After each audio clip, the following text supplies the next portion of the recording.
A moment of joy. Rescuers pull a whole family from the rubble in northern Syria. More often, bodies are removed. Thousands more people mourn or wait for news, as the toll from the quake that struck southern Turkey and neighbouring Syria rose to more than 11,000 people on Wednesday. Turkish President Tayyip Erdogan visited Kahramanmaraş in southern Turkey to see the devastation firsthand, 2 days after disaster struck. Anger is growing over what local people say has been a slow government response. Erdogan has declared a state of emergency in 10 provinces and sent in troops to help. Devletin kurumları hepsi. All state institutions are working on this at the moment. On the first day we experienced some issues, but then on the second day and today, the situation has been taken under control. Hakimiyet tesis edildi. A traumatic search at this nearby sports hall, as survivors step among rows of bodies, examining them one by one.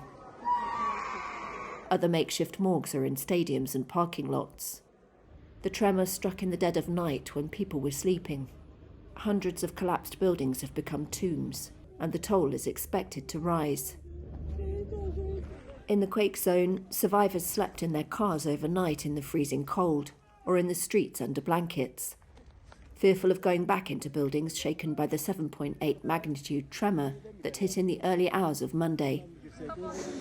Families destroyed or torn apart. In an Aleppo hospital, Bakir says he lost 13 members of his family of 16 when their building collapsed. Only my brother, my 1.5-year-old niece and I got out, he says. Yusuf has waited 2 days for someone to rescue his relatives. His father, mother, sister and her son are under this rubble on an Aleppo street. I talked to them and heard their voice, but unfortunately, as you can see here, they're very slow at work and they don't have enough equipment. Aid officials voice particular concern about the situation in Syria. Humanitarian needs are now greater than at any point since a war broke out that has partitioned the nation and is complicating relief efforts. Residents in Syrian government-held territory contacted by phone have described the authorities' response as slow, with some areas receiving more help than others.